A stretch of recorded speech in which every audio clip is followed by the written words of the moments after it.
Well, okay. If a whole like in here, there's Eskimo, there's Japanese, and there's different nationality in here. I call you Dene.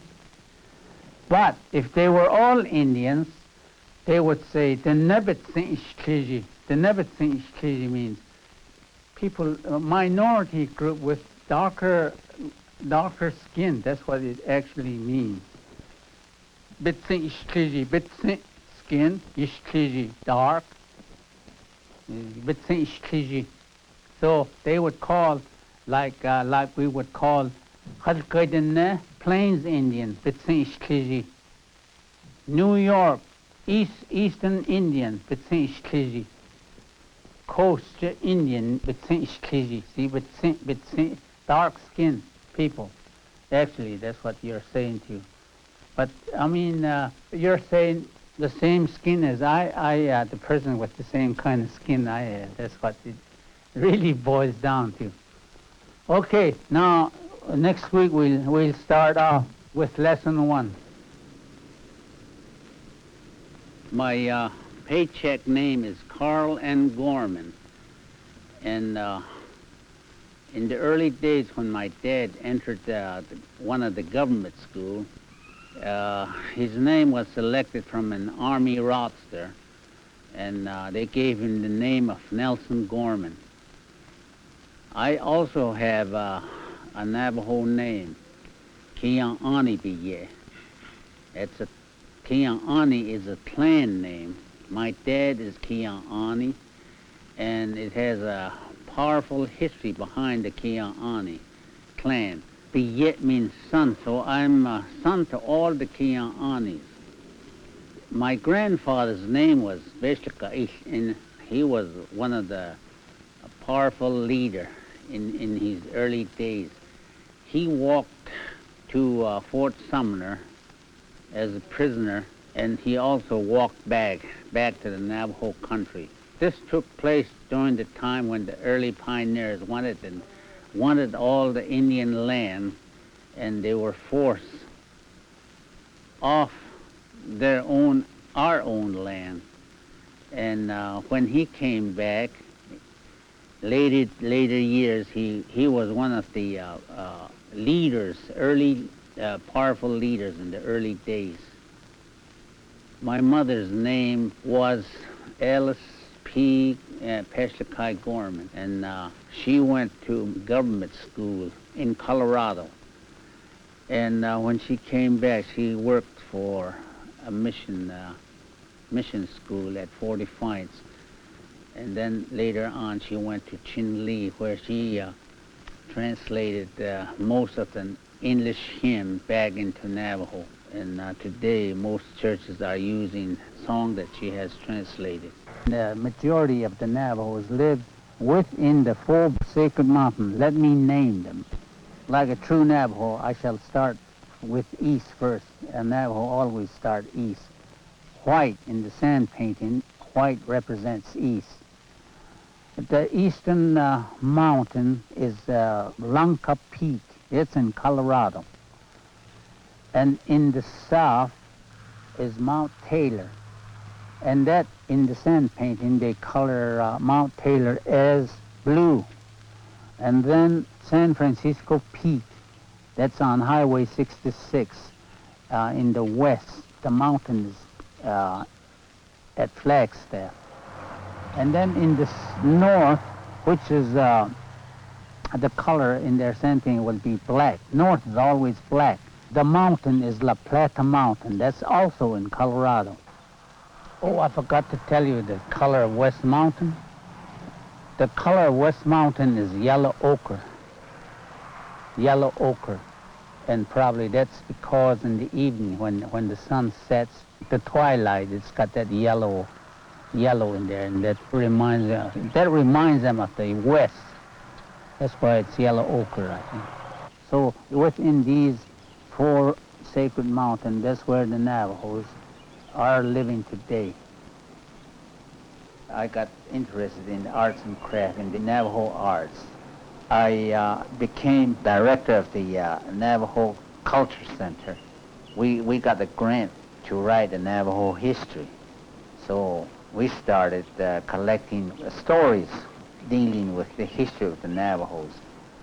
Well, after we went so far, I was talking to one of the Navajo elderly, and I was telling him we were going to write the history of the Navajos, and he asked me, how are you going to do it? He said, do you know how to sing or chant in these different ceremonials? I said, no. Well, that's where some of the histories are. It's all like a rope, he said. It's all twisted together. History, ceremonial, religious stories, they all run together, but you have to pull them out wherever there is history of the Navajos. According to the Navajo history, the creation of the earth. See, this earth have changed 4 different times, and I was reading about the Mayas, that calendar that they have. It's got 4 squares in there, and I inquired about that, and they also said that represents the earth have changed 4 different times. And they also, that the Tibetans and the Chinese also got in their story that this earth have changed 4 different times. So this is, what I'm telling you is nothing new. So the Navajo, the Hopis say the same thing. And the Navajos say that this earth has changed 4 different times. The flood, and in the Navajo religious story, they talk about the big flood that happened. Well, it must have happened when the catastrophe happened between the 3rd and 4th world, because they talk about a terrific flood they had. Oh, you hear these birds singing? The birds, they're coming around. They're glad that I'm talking about the Navajo religion. They're happy. I could almost hear the birds saying, boy, you're telling a wonderful story. I like your painting. It's for sale. What does it represent? What are the movements this way? Oh, those are symbols of wind. That white is the east wind, and then the south wind, west wind, and finally the north. In the Navajo call this Natant Analiagi. Kanigi, that means the story about the corn. Okay, now, according to the story, the east wind and the west wind got together and breathed into man and made man with their breath. And the same thing happened from the north and south wind, got together and breathed into woman and created the first woman. The story revolves around the Red Mountain. This symbol is Red Mountain in their sand paintings. And this represents the corn. White corn was given to man to represent man. And yellow corn was given to women to represent woman. And through all their songs, prayers, they mention whenever white corn and yellow corn is mentioned, they're talking about this story, first man, the first woman's creation. This is corn pollen right here, and that's a symbol of purity. corn pollen is the symbol of purity. And in all their ceremonial prayers, corn pollen is used. They put some on their head and make an offering in the morning, or while the medicine man or medicine lady is performing the ceremonial. She will touch the patient with corn pollen. At the end, you take the corn pollen in your mouth. It's a symbolic of purification. Where did this painting come from? This painting was made by me. I painted this a few months ago. This painting is a copy from Santa Barbara County, and these paintings were found in caves. And according to the anthropologists, these paintings were found in caves, and by the it was done by the Chumash people, Chumash tribe. What is the meaning of that chain of black shapes that are all linked together? I don't want to tell you. The Navajo's got the belief that if you tell everything that you know, you have nothing to live for. It's like my life. I want my life to still be like the Navajo wedding basket. Here is a wedding basket, and you would notice the outlet. It's not a complete circle. There is still an outlet here, a continuity of life. That's what it represents. In other words, from birth to old and back from young to old, there's a continuity in life all the way through. And I would rather have this design in my story than to have a complete circle. Do you always wear beads around your neck? No, I wear these sometimes. I just wear this to show to show my Indianness. But I love to wear turquoise, though. These are a sign of good luck and happiness. And Navajos use a lot in their ceremonial and in their prayers. Turquoise is always mentioned. And by the way, I got a good story about turquoise. There was a missionary back home, back on the Navajo country. He was talking about, he was explaining about heaven. Heaven was such a beautiful place. All the streets were paved with gold, and at the corner they had diamonds.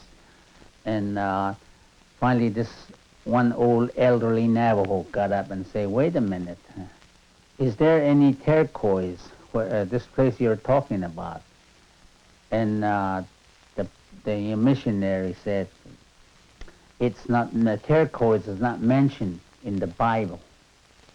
So the Navajo said, "Well, what you're talking about is the white man's heaven, not the Navajo, because Navajo just love turquoise.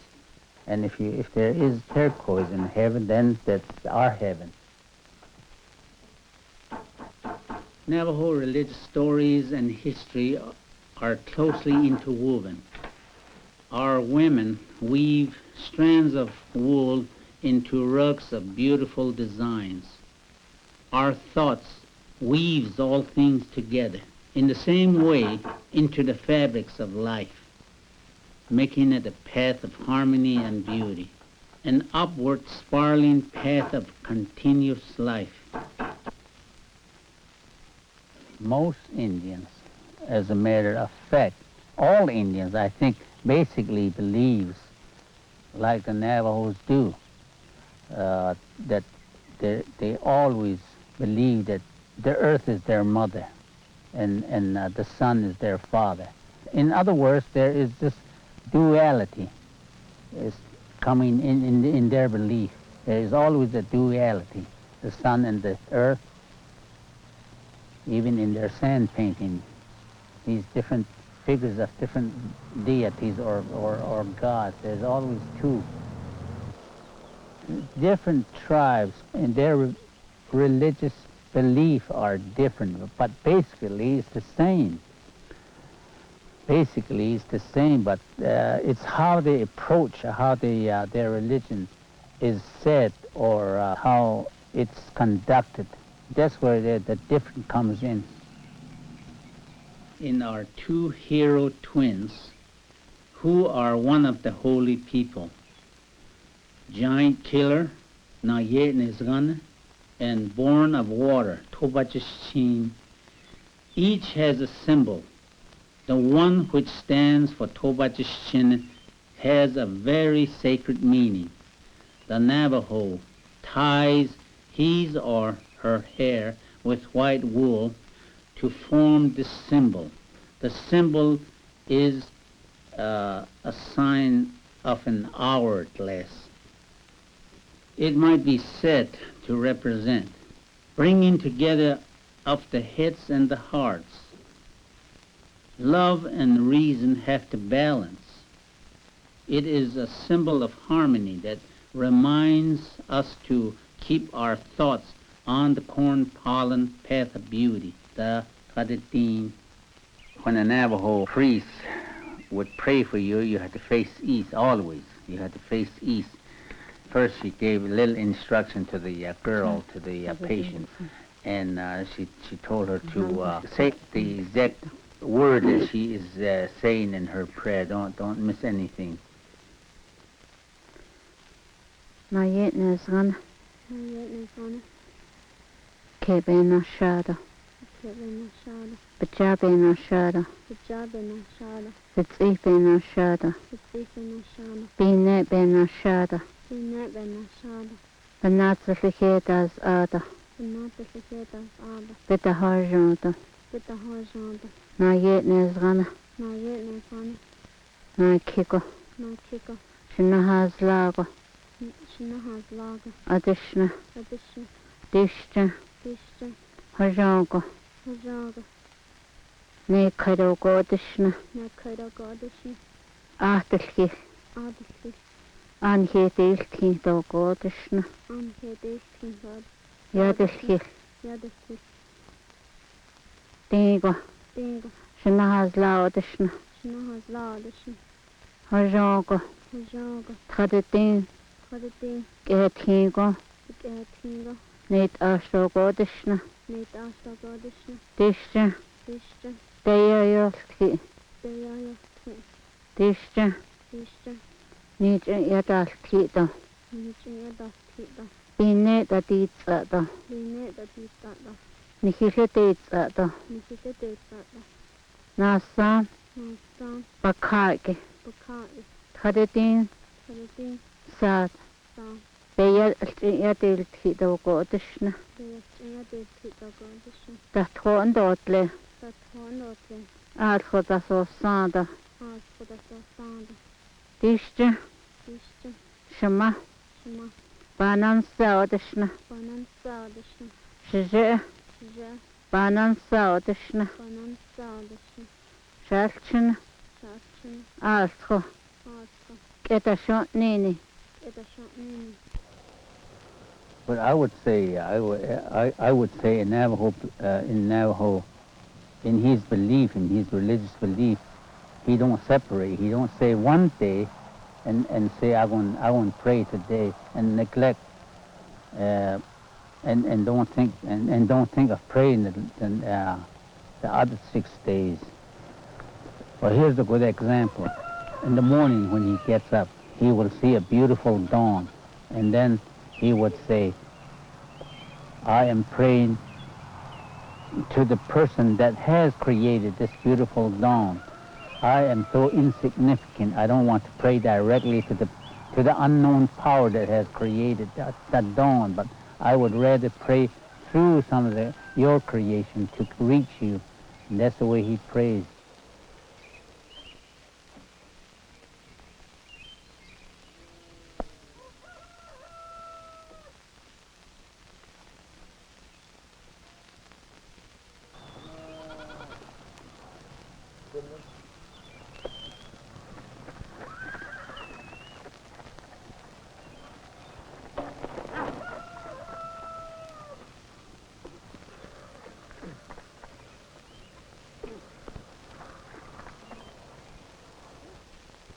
And the same way, the four sacred mountain is just like their altar, like they're praying through these four mountains to the unknown power who created the mountain.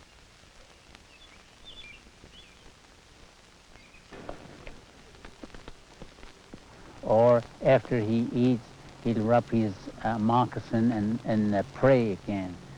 Every time he eats, he prays. So, or he'll visit a home where they're having a ceremonial. They'd be doing some kind of a blessing way ceremonial where they pray a lot. He might get in there and he'll be praying. Or he'll go even to a sweat house when he takes a bath. When he get in the sweat house, he prays. He chants. He chants some of these prayers. And that's the way he prays. And he's constantly praying.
A song is always sung, and it's called, in Navajo, it's called Sinpetaol. They always sing this song whenever they have a meeting. When the meeting's over, they sing that song.